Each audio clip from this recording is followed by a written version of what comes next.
Ah, you made it. I've got some tickets, and I managed to set something up with the Rokot. It'll have to wait until after the show, though.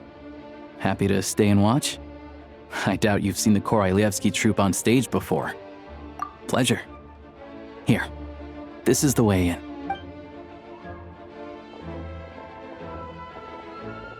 Please present yourself for a routine inspection in accordance with theater regulations. Thank you.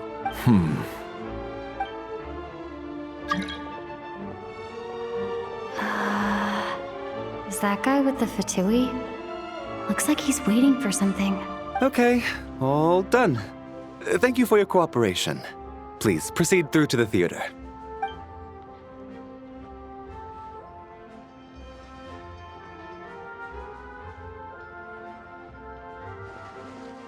What's up? Everything okay? Snezhnaya's business and political leaders are always passing through here, so it makes sense that security's tight.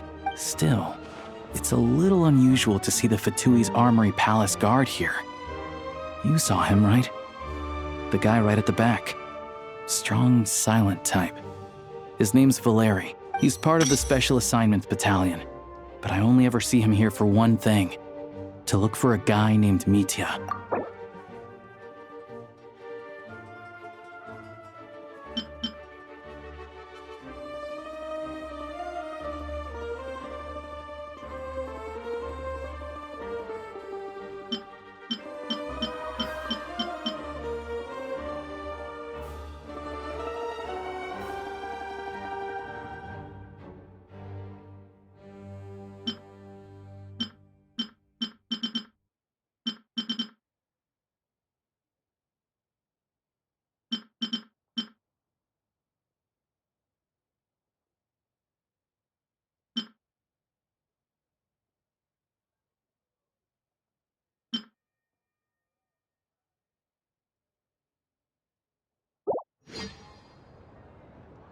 Supposedly a researcher, though he never seems to put much time in at the office.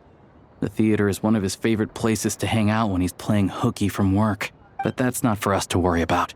Let's go. The show's about to start.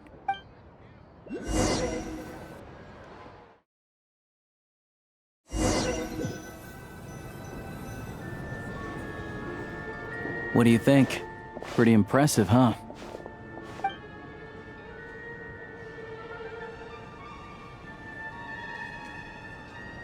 Oh, the one in Fontaine? I hear it's iconic. Never seen it for myself, though. Here we are, just in time. Sorry, coming through.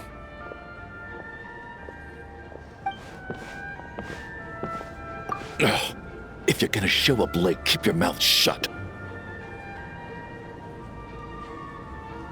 What's his problem?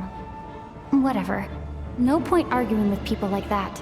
Look, there she is. That's who I'm introducing you to later. She's the lead singer of the troupe, Vodyanitsa.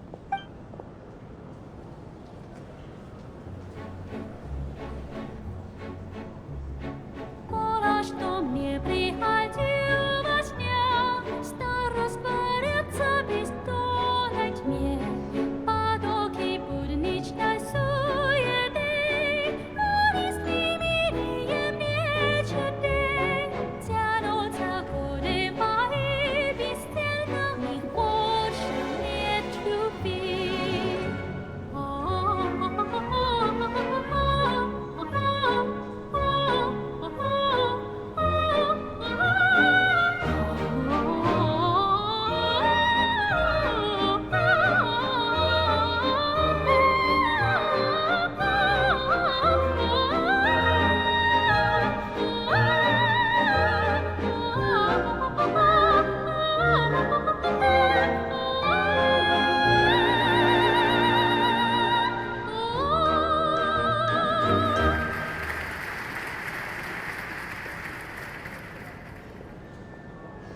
This leads directly to the green room. They're expecting us. Vodyanitsa will be waiting for us there.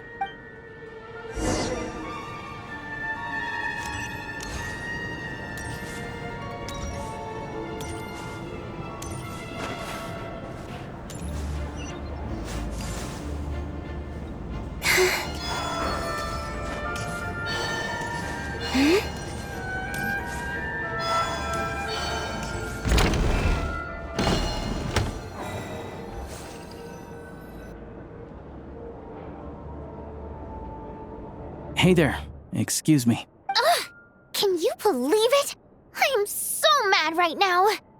Come in. Oh, it's you two. Huh? You know each other? Oh, wait. Is this who you were telling me about? The one you met yesterday and couldn't stop thinking about? I never said that. Yes, you did. Why are you denying it? It was right before I went on that rant about the moody factory owner.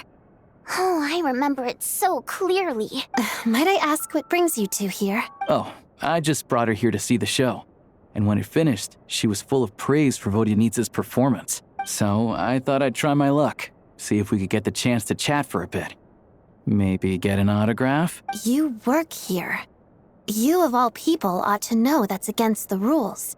It's not what the green room is there for. Oh, what's the big deal? Come on, don't be shy. I can give you an autograph. You can take a picture too if you want. Do as you please. I finished all my shows for the day. I'll leave you to chat.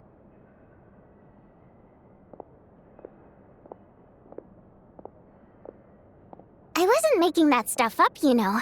Odette's just too proud to admit it. She thinks very highly of you. And so do I. You did the right thing in Svietloladovka. We're good. Odette's out of earshot. I'll lock the door. Confidentiality, of course. The Rokot is very strict on that. Whoa, Alosha! Not out loud! Not with an outsider here. Relax, I've taken care of it. Look at this. The president's reply sent this morning. Wait, so she's been approved to join? You told me last night that you wanted to get intel from the Rokot. Unfortunately, Rokot intel is only available to members. But ever since you set foot in Snezhnaya, we've been working together. I've seen the way you work, your character, and your motives. Everything about you is perfectly in alignment with what we're trying to achieve in the Rokot. So I figured I might as well cut to the chase. I wrote a letter to the president explaining your situation, including just the right amount of detail. His approval came very quickly. Of course, it's still your decision whether you want to join or not. We'll respect your choice. Well, assuming Odette was telling the truth and she didn't misjudge you, I guess we don't need to worry about you blowing our cover. Still, you gave me a real fright. I didn't know that's why you came looking for me. So, that stuff you said about admiring my performance, was that just because Odette was here? Did you actually mean it? Now you're talking. That's what I like to hear. Anyway, let me give you a quick rundown of how things work.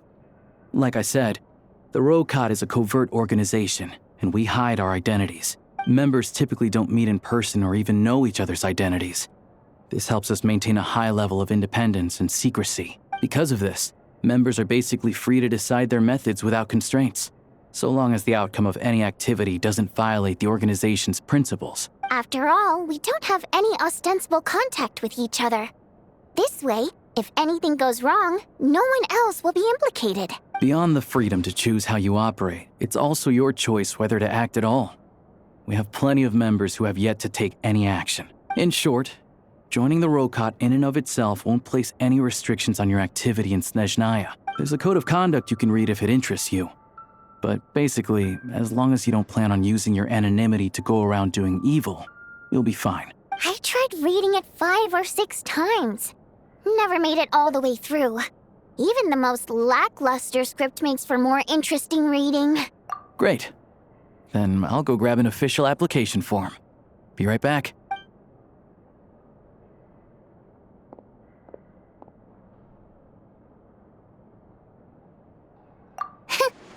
Well, Alosha has this pet dog, you see. His name's Tagarin. And this one time, Alosha brought him backstage. Dagaran took quite a liking to me, so I played with him for a little bit and fed him some treats. Then, the Rokot was out on a mission one day, and even though we were all in disguise, Dagaran recognized me right away. Just a coincidence, really. We didn't report it to the higher-ups, though, to avoid dealing with the fallout. Like, my job at the theater, for instance. I really needed to make ends meet. By the way, what were you complaining about just before we came in? Did everything go okay with Chuganov? Everything did not go okay. That's why I was so mad. I tried to make some small talk with him before I went on stage to fish for intel about the Iskra manufacturing plant. But he wouldn't take the bait. No matter what I said, he kept dodging the question. And then he started complaining. He said he didn't appreciate his second-rate seat in the stalls because he usually gets a private box. I mean, what did he expect? Everyone knows that if you want a box seat, you buy a ticket well in advance. But instead, he sends me a letter the day before the show when we're practically sold out. I had to juggle things around just to get him a half-decent seat, hoping he would appreciate the gesture enough to share some information. But nope, he didn't give me anything. Yeah, meeting Chuganov in person has definitely been a disappointing experience. Oh, you probably don't know who we're talking about, do you? Chuganov was that older guy you were sitting next to today. I'm sure he didn't make a great first impression on you either. To the citizenry, he's a family man and a kind boss. But our interactions with him tell a very different story. It's one thing to ask for a favor, but he acts like it's his right. He always expects special treatment. Take the ticket situation, for instance. I've actually gotten him a private box in the past. But not only was he not even grateful, now he's acting like I've sold him short this time. Not to mention that he's never paid for a single one of his tickets. And another thing, if he's such a big family man, why doesn't he bring his wife and daughter to see the show once in a while? I've never seen them here, not even once. Calm down, Vodyanitsa. If you won't do it the easy way, we'll have to try the hard way. But first things first. Here's your application form. Go ahead and fill it out.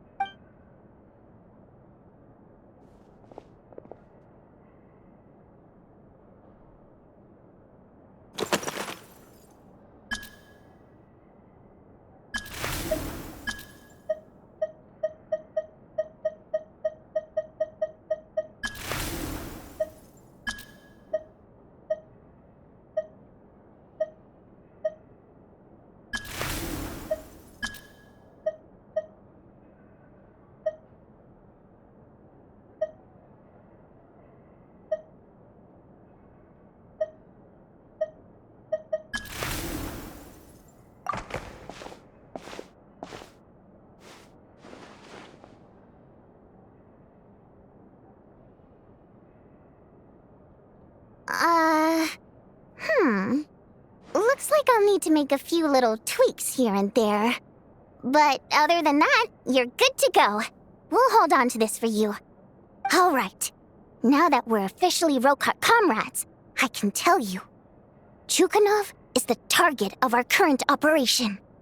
Recently, we've done some recon work at the Iskra manufacturing plant, which pretty much confirmed that their energy consumption is way beyond the legal limit. All we need now is some direct evidence to present to the Vetcha, so we can demand that they shut the plant down. That way, the Kresny Crystal can be allocated to where it's needed most. I was hoping he might let slip during one of our chats, but he's too tight-lipped. We'll have to find another way. I'm meeting another regular theater-goer tonight, Mitya. But Valeri's here too, and he's probably looking for Mitya, so he may end up being a no-show. Don't you worry. He must know how to dodge Valeri, or he wouldn't be showing up on time for every performance. Mitya is a renowned energy expert.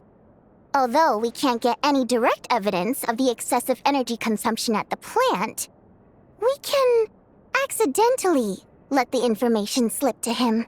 The authorities should take someone like him seriously.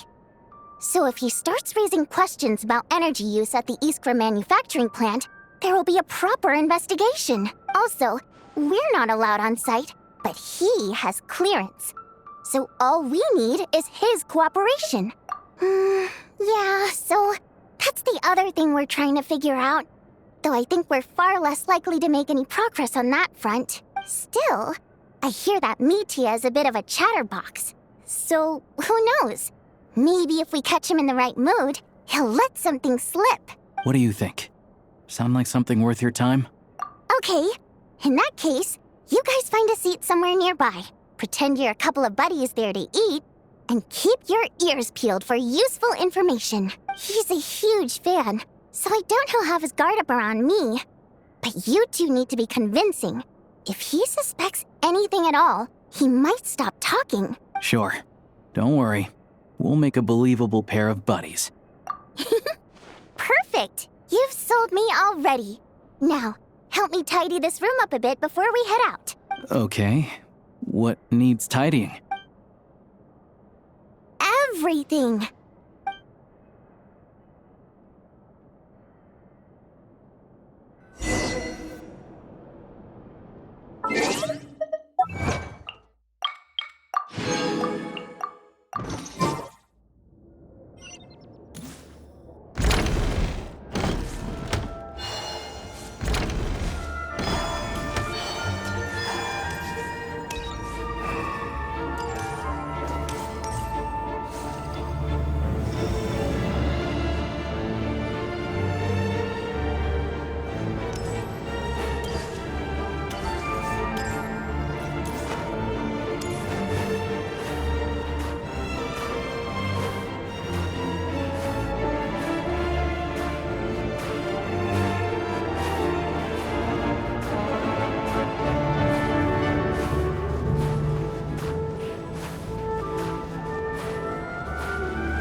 If you'd like to see the performance, please come here to purchase tickets.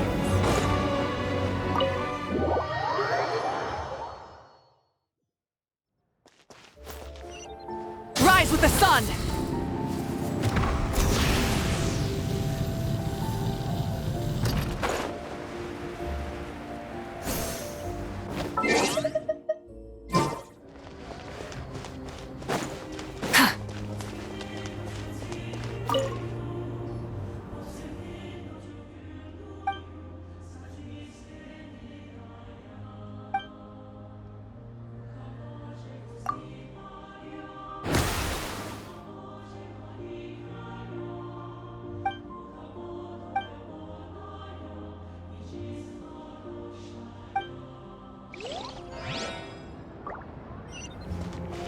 Burn it down! Full throttle!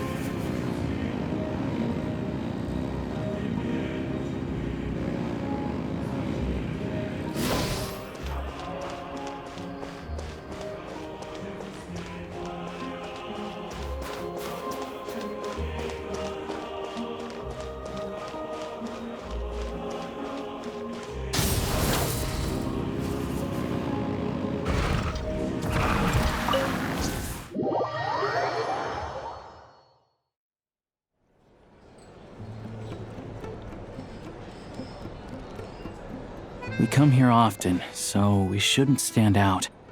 Let's sit here. Now, it's up to Vodyanica. Let's see how the conversation goes.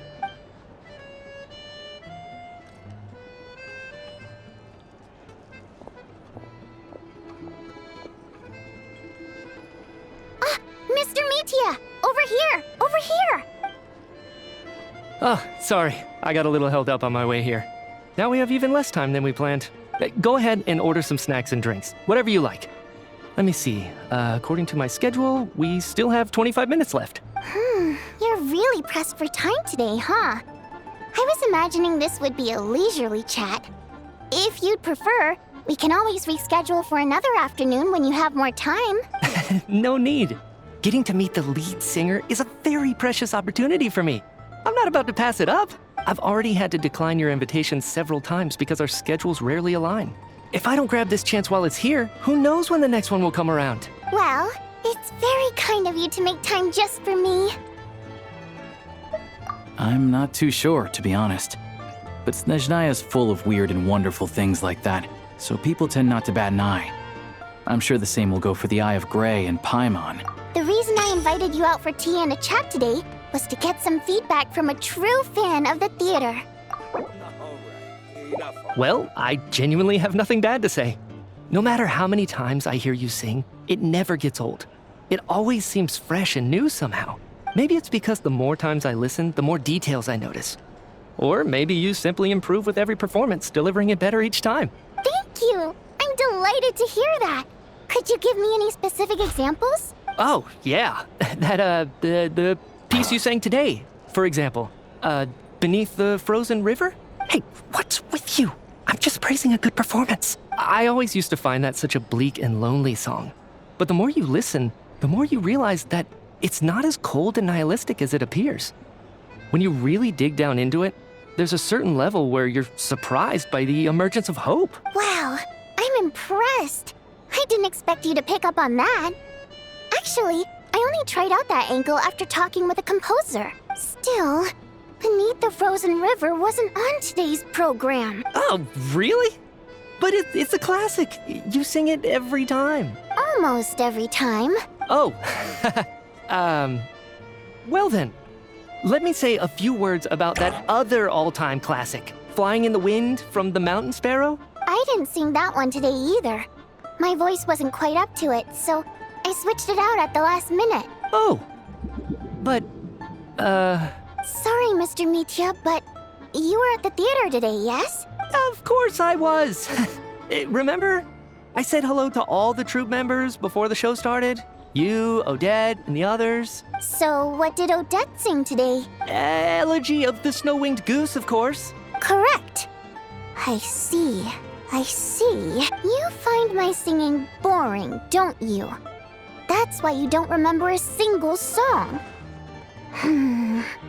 Looks like I'll need to cut a few from the program next time. No, that's not it. I swear. All right. I'll be straight with you. I'm sorry. My mind was wandering as you took the stage today. I enjoy watching your shows because the exquisite performances stimulate the mind. It always sparks some inspiration for my research. So, whenever I get stuck at work, I come to the theater for a change of pace. Odette's dance during the elegy of the Snow-Winged Goose today was simply incredible. It got me wondering what she's been going through recently. That look of sheer defiance in the face of utter tragedy? It was so inspiring. I started scribbling in my notebook right away. Not that I made a ton of progress in the grand scheme of things, but I still think it was productive. By the time I snapped out of it, the entire show had finished. So what you're saying is, you didn't listen to my singing at all? Unfortunately not. I'm sorry. I don't know which is more disrespectful. The fact that I don't always come for the show itself, or the fact that I missed your performance. Seems like things are getting a little awkward. Mitya just stepped into a conversational minefield. If there's one thing Vodyanitsa doesn't like, it's people who show disrespect for her performance. This meeting was so hard to set up. Don't tell me it's already falling apart. It's fine. I suppose this is affirming in its own way. At least, it shows that our performance really touches people's hearts, right? Don't let it bother you. It certainly doesn't bother me. She's showing a lot of restraint. Well, I'll be sure to let Odette know how much you adored her performance. Please don't say that. I always love your performances too. It's just that inspiration struck at the wrong time today. I'm usually all ears. I know, I can tell. That's why I value your opinion. I'm sure some people can't stand it when others praise their coworkers right to their face, but not me. No, sir. Fair enough. I still feel kinda bad, though. But you know what I really can't stand? People who only show up to the theater to pretend that they're cultured. Makes me sick to my... Oh, yeah, 100%. There are too many of those people around. By the time they're walking out the door, they've forgotten all about the show. But you know what I really can't stand? People who only show up to the theater to pretend that they're cultured. Makes me sick to my stomach. What's wrong? You look furious. I don't know if you've heard about the boss of the Iskra manufacturing plant. He isn't even a theater investor, but he always demands the same privileges as actual investors. Box tickets only, premium drinks, even the right to request specific songs. Well played, Vodyanitsa. Seems like she's harnessing her rage to steer the conversation back on track. Now that you mention it, I've interacted with that guy before.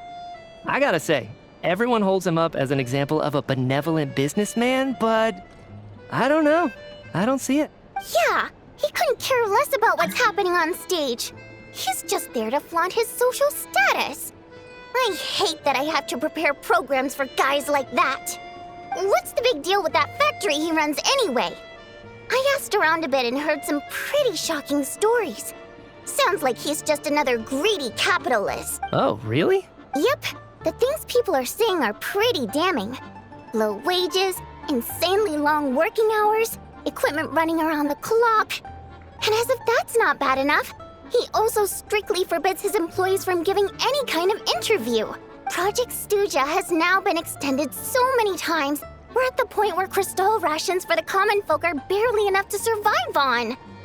Yet he even wants to get his greedy hands on them just to boost his own profits. If the rumors are true, he's in serious violation of the law. Interesting. So you've heard about it too? What? So it's really true? Who knows? I've only heard the same rumors you have. But there's no smoke without fire. The Rooster's been coming down on us hard lately, demanding that we track and trace every single batch of Crystal. My coworkers in the Department of Energy have been tearing their hair out over it. The Rooster? I didn't realize he cared that much. Yeah. Even though there are no restrictions on Crystal trading, the poor will wind up freezing to death if we let the rich buy as much as they want. That's clearly unfair. Looks like we'll need to arrange an investigation into the Iskra manufacturing plant as soon as possible. I never knew you kept up with current affairs beyond the theater, Miss Vodyanitsa. You really have a heart for the common person. Most Fae in your position have long been indifferent to the plight of humans. Well, those of us who choose to live in human cities are naturally going to pay attention to any significant upheaval. Isn't the Rooster a Fae himself? I'm just surprised to learn that even someone with as much experience as him is getting so stressed out over Project Stuja. What is the end goal of this project anyway? This is it. We're finally going there. I'm sure Mitya can sense on some level that she's fishing for information. But since their conversation is so relaxed, he might just let something slip. It's stressing me out too. If I'd only made better progress with my research, things wouldn't have dragged on this long. Oh, so your work is related to Project Stuja? That's right. The Armory Palace needs a brand new energy source. Not the power of the Light Realm and not elemental energy. Right now, the only thing that meets the requirements is the power contained within stellar linchpins. But harnessing that power is costly. Each step of the process requires enormous amounts of Kresnik crystal.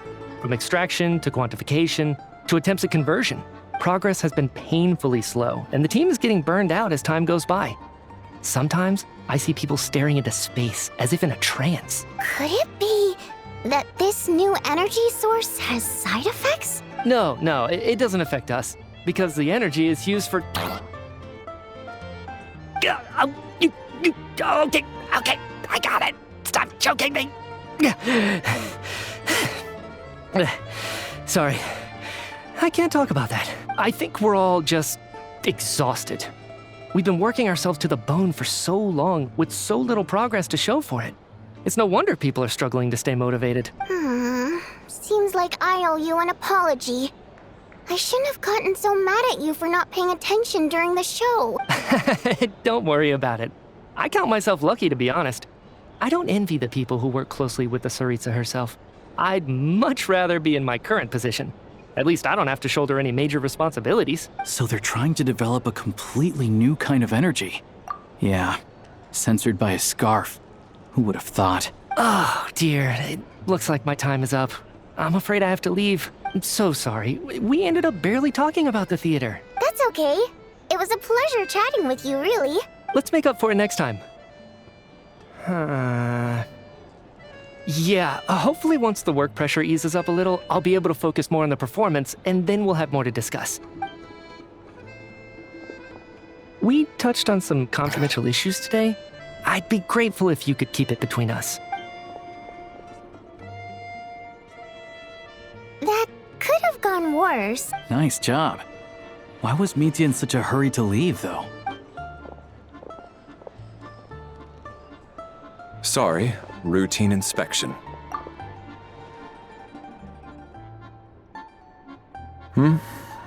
Okay, let's go. So he wasn't rushing to get back to work. He must have calculated that Valeri would find him here in exactly 25 minutes. That's frighteningly accurate. One of the main duties of the Special Assignments Battalion is to ensure that important figures stick to their schedules. All right, time for us to get going too. Excuse me, check please. We'll settle our check too, then. Oh, hello there. Mr. Mitya paid the check before leaving. He also asked me to pass on a message. He said it was an honor to share his tea break with Miss Vodyanitsa and her two friends. Wait. So he knew we were here all along? This raises a lot of questions. Did he deliberately mention the new energy source so that we'd overhear it? Maybe his work isn't confidential after all. Maybe the key here is the purpose of this new energy. I guess that's the next thing to look into.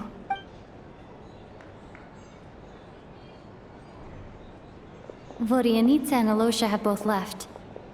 Time to head back and call it a day.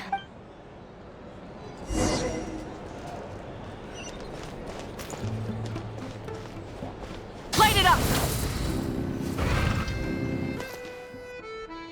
You're back! Here pretty early today. Paimon was just gonna mention that. After she woke up today, Paimon felt like her temperature was completely back to normal.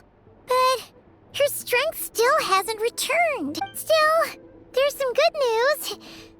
Paimon thinks she might have figured out the source of the problem. It's like there's some kind of mysterious power affecting Paimon. Paimon's never felt this way before during any of her travels. She only started feeling this way since we arrived in Snezhnaya. That's right. The Armory Palace needs a brand new energy source. Could that have something to do with this? What is it? You're making that face again. You know, the one you get whenever you have a light bulb moment?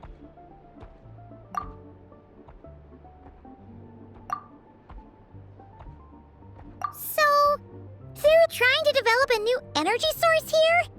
And you think that might be why Paimon's feeling unwell? Well, Mitya denied that the energy they're researching has any side effects. Although, he did say that people working on the project have been having issues with their concentration and short-term memory. And even so, those are completely different symptoms from Paimon's. It's pretty faint, so it's kind of hard to tell. But if anything, it seems like it's coming from roughly the same direction as the Armory Palace. Sure, Paimon's with you there. But how, though? The robot only has a limited amount of intel. Oh, great point! They argue about Project Stuja every day. If we could sit in on one of their sessions, we might pick up some new leads. Good idea! Oh yeah, while you were out, Paimon tried all the yummiest looking desserts in the Podvoria restaurant. This one seemed right up your alley. So, Paimon saved some for you. Come try it once you finish writing your letter.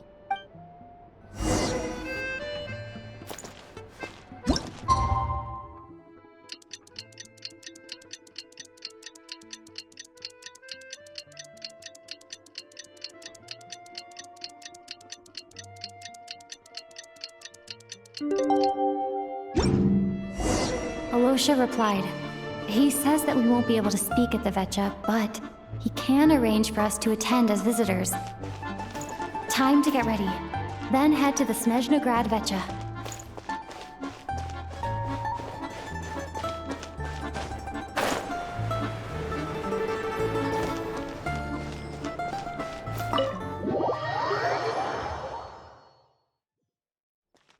Burn it down!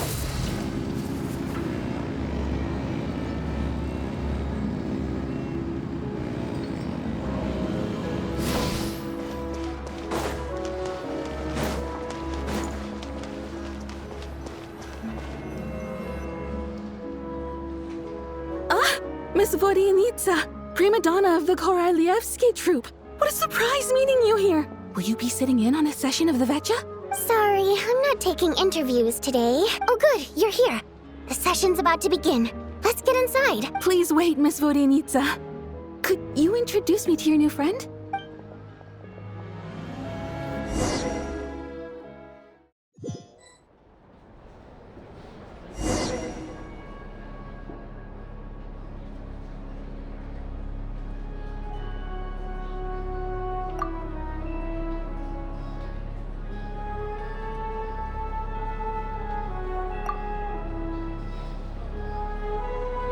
In summary, the energy management commitments made for the outgoing period have been delivered upon. Furthermore, both the production and consumption of Kresnik Crystal show clear signs of stabilizing. The relevant agencies have assessed the present circumstances and determined that the status quo can be sustained until the next period. For detailed statistics, I would refer you to the industry reports that have been distributed to all persons present. It should also be noted that while the recent blizzards have led to a significant increase in people's energy expenses, this is strictly a short-term phenomenon associated with a remotely located monster. Her Majesty the Tsaritsa is giving her full attention to this matter. We should have every confidence that it will be dealt with swiftly and conclusively. A financial report on disaster relief is also present in this report, courtesy of Pantalone. They cover the same old ground every single time. The rooster never seems to mind, but everyone else is getting tired of it. There's a general lack of trust. People aren't seeing any tangible benefits that affect them directly. Of course, none of that will be reflected in any of the reports on the table. Yeah, if it weren't for these hard copy documents, I could have at least made something up.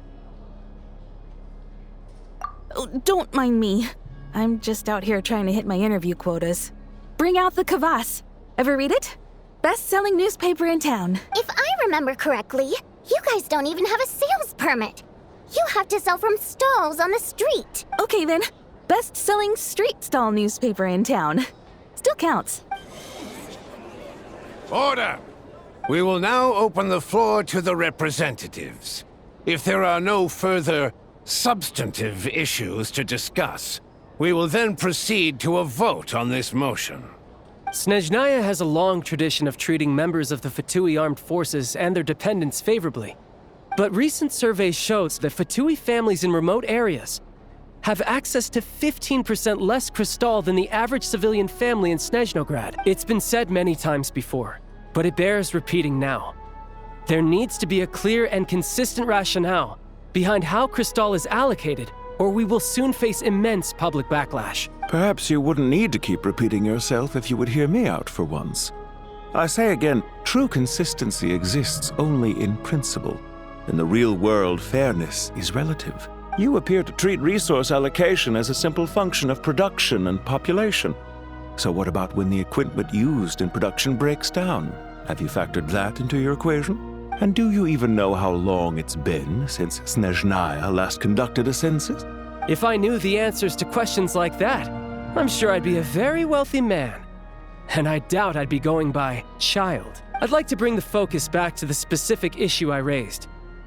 Or do you wish to deny that favorable treatment for Fatui dependents is our long-standing policy? It's easy to be a critic when there's no accountability. That seems to be a running theme in the anti-Project Stuja cohort. Defeat the ringleader and all other problems will magically resolve themselves. That's what they seem to think. But in case you aren't aware, not one jot in my report would change whether Project Stuja continues or not. So you have no intention whatsoever of finding a solution to this problem? On the contrary, I'm the only one here who ever brings solutions. Child opened by speaking up for the armed forces. Regrator struck back with style and a war of words ensued. Our reporter was live on the scene to get the audience's reaction as it all unfolded. Who do you support? The people have spoken! Child received raucous applause from the crowd as he pushed Regrator onto his back foot with a relentless barrage of questions. It had to be seen to be believed. Now you see why they don't have a sales permit.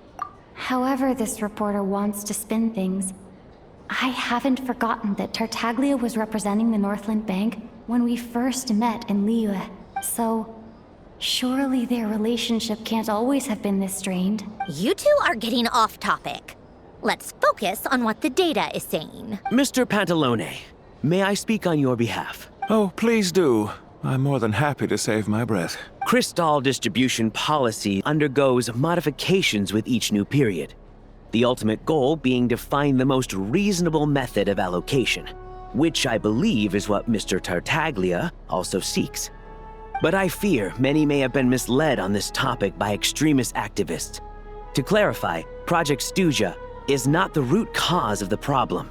It is merely a framework for resource distribution. The most recent reports all point to Snezhnaya's resilience and adaptability during this period of fine-tuning, and give clear indications that a distribution framework is improving with each iteration. To make drastic adjustments without first considering the risks would likely do more harm than good. It would be a waste of the hard-won experience we've gained to date. Renowned scholar of finance, Arapov spoke up to clarify the fiscal logic, clearly alluding to social organizations like the Rokot in his words. With the notorious Lelek still active to this day, should the Rokot be held responsible? No, there is someone else to blame. She's just rephrasing what Mr. Pantalone said.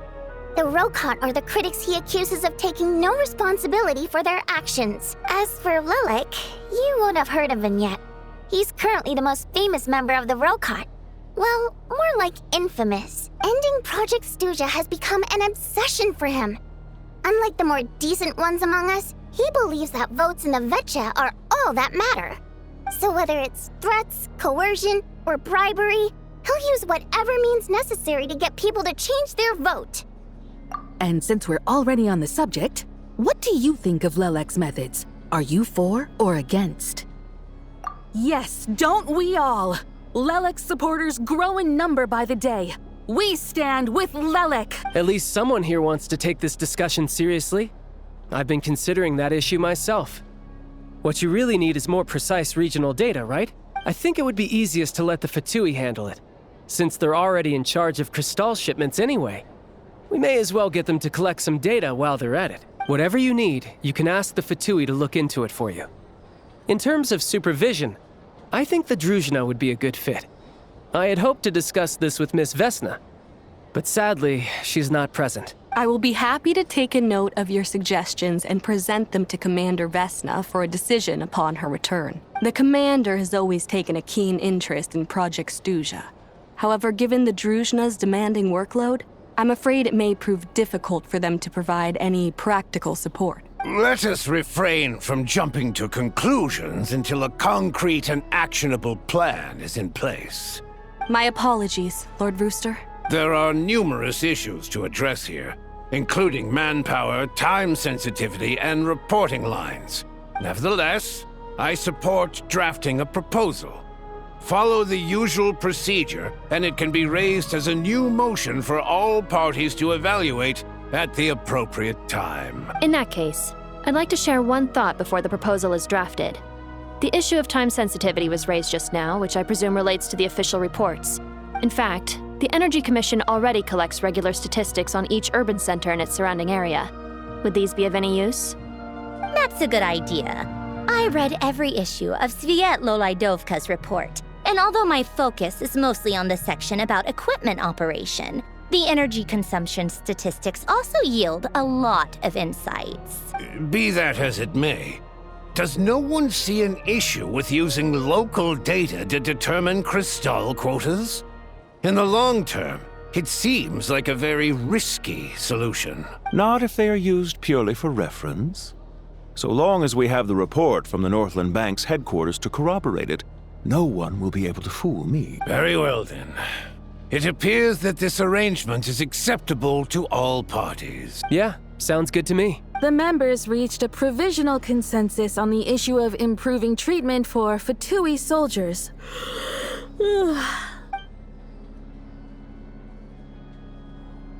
Today, the prima donna of the Korailievsky troupe attended a session of the Snezhnograd Vecha in the company of a most charming young lady. The question on all our minds is, what is the true nature of their relationship? Write anything like that again, and I'm revoking your permission to interview the troupe.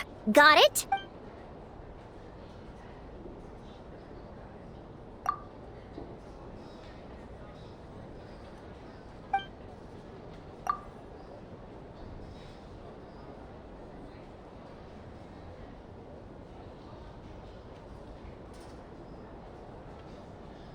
Now then, if there are no further contributions from those present, we shall proceed to the final vote.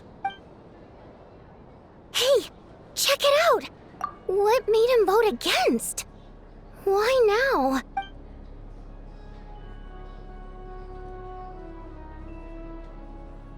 The votes have been tallied. Those in favor of continuing Project Stuja total 61%, securing a clear majority. That was too close. The margin has shrunk yet again.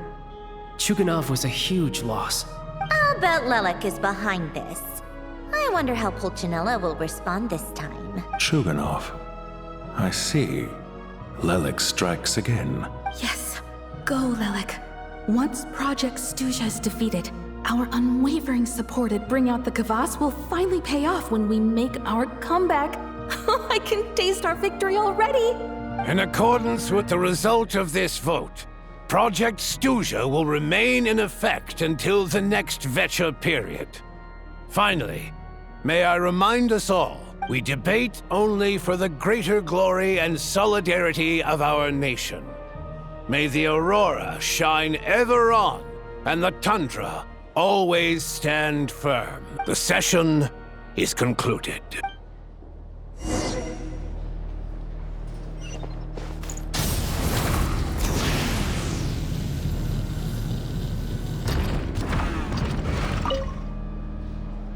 I have to say, I really wasn't expecting Chuganov to vote against Project Stuja.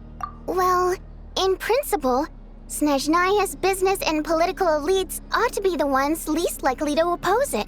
As we heard, Project Stuja is basically just a resource distribution framework that requires everyone to cut back during the winter. But even if the policy got cancelled, the Tsaritsa's energy needs wouldn't suddenly go down. The extra demand from the public would have to be filled from somewhere. So logically, the factories would have to take the hit. I got a letter from Mr. Mitya just before today's session. He said he's confirmed that there are issues around overtime and excessive energy consumption at the Iskra manufacturing plant. In a situation like this, once the Rooster receives the report, he'll order the factory to halt production and submit to an investigation before issuing a penalty. But that's a week-long process, and thus didn't make it onto the Vecha agenda this time. I don't think he suspects anything so far. Exactly. And as you know, he's a very selfish person. I was originally gonna try and flip him after he received notice of the official sanctions. My plan was to convince him that the whole thing was completely unfair. Rather than just sit back and take the hit while his factory stopped production, he'd be better off voting to end Project Stuja. At least that way, no one else would be able to make any money either, because all the factories would suddenly have more limited energy to work with. But now, he's already voted against it, which means someone must have used more forceful means to change his vote. Just like with everyone else who flipped. Yeah, no one knows why Lilac is so obsessed with ending Project Stuja. But by the looks of it, he's inching closer and closer to success. Lilac must have strong motivations, given how he'll stop at nothing to achieve his goal. Maybe he knows the full truth of Project Stuja. Maybe my next step should be to focus on him. Oh, right. What are your plans for the rest of the day? Shall we head out? Hey, comrade. I noticed you were here during the debate. I didn't take you for a political enthusiast. Greetings, Harbingers. I just happened to have some free time today, and my new friend here thought it might be fun to check out the Vetcha. Ah, Odette must have introduced you. Looks like you two are getting along pretty well. I'll leave you to catch up. I should head back to the troop. Sure. Break a leg and all that. Thought it might be fun to check out the Vetcha, did you? Things are never that simple with you, Traveler. There's no way you're here for kicks and giggles. Tell me I'm wrong. Oh, yeah. To some, he's a captivating enigma. To others, he's the bane of their existence. No one ever thought that some anonymous nobody from the Rokot could cause such a stir. Huh? You want to look into Lelik? Then I'm sure his days of anonymity are numbered. What do you think, Sandrone? Fine by me, I guess. If the Traveler actually manages to expose Lelik, it'll be doing Pulcinella a favor. In return, it seems fair to let her in on what we've learned so far. My thoughts exactly. Sharing is caring, after all. Head back to Glupov and grab the files on Lelik. It's easier to just pull the records than go through the rigmarole of getting the Traveler a visitor's permit. As you command, child, sir. In that case, since we're going to be waiting anyway, I'll have someone brew a pot of black tea.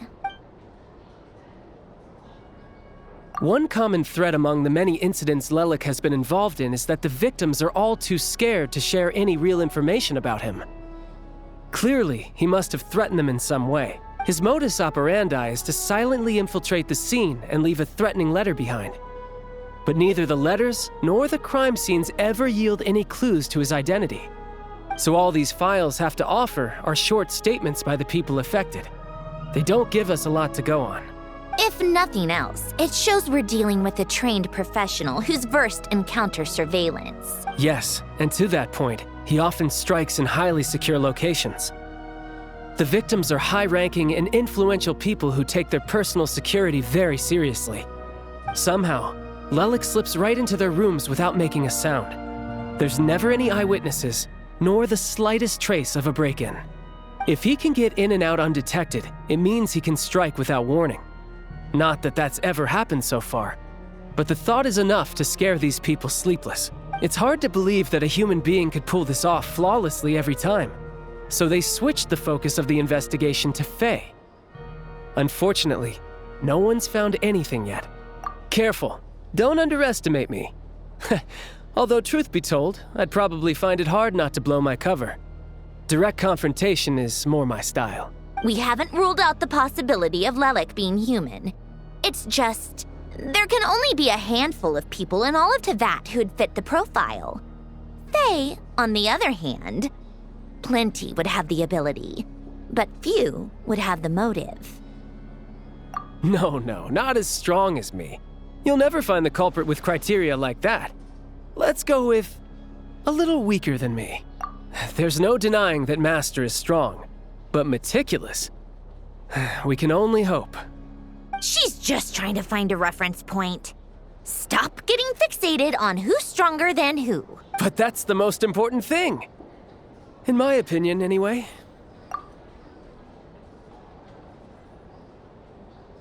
Odette. Yeah, that seems about right.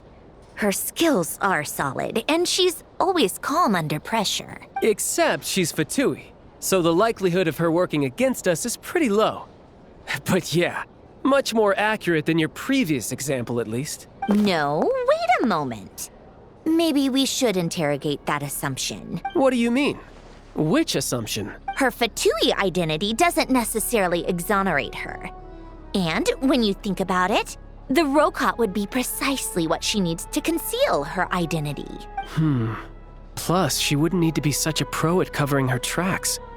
She'd already know where the Fatui will be and when, so she could choose the perfect time to act. Oh, yikes. I was just thinking out loud. Why is this starting to sound like such a convincing theory? Still, what reason could Odette possibly have for trying to call off Project Stuja? Arlecchino would be the best person to ask. She knows Odette best. Unfortunately, she isn't back yet. Rosaline used to open up to her in private about her struggles with Odette. As I'm sure you can imagine, Arlecchino is quite a lot better with children than Rosaline was. She gave her some tips on how to handle the situation, and Rosaline managed to reach a settlement with Odette before leaving. So I suppose there were at least no lifelong regrets left behind. Beyond that, I don't know the details about that side of things. But I do know that Odette definitely has a motive to hold a grudge against Project Stuja. The reason being, her father passed away during the early stages of the project. That was back before it had been named Project Stuja, when things were still being worked out. But in essence, it's remained the same ever since. Huh. The more you know. Rosaline was always so self-centered. I never understood why she started paying so much attention to Odette. Is that such a surprise? If you cast your mind back, you may remember that Rosaline and I weren't exactly close. We had tea together a few times, but that was about it. Odette's past is no secret. Her father was a fatus and her mother was a very famous ballerina. On the surface, it looks like she followed right in her parents' footsteps. But the truth is quite a different story. After her father passed away on a mission, her mother was overcome with grief. She broke her leg during a performance and could never dance again. Odette was only interested in ballet at the time, but this tragedy left the family with both breadwinners gone.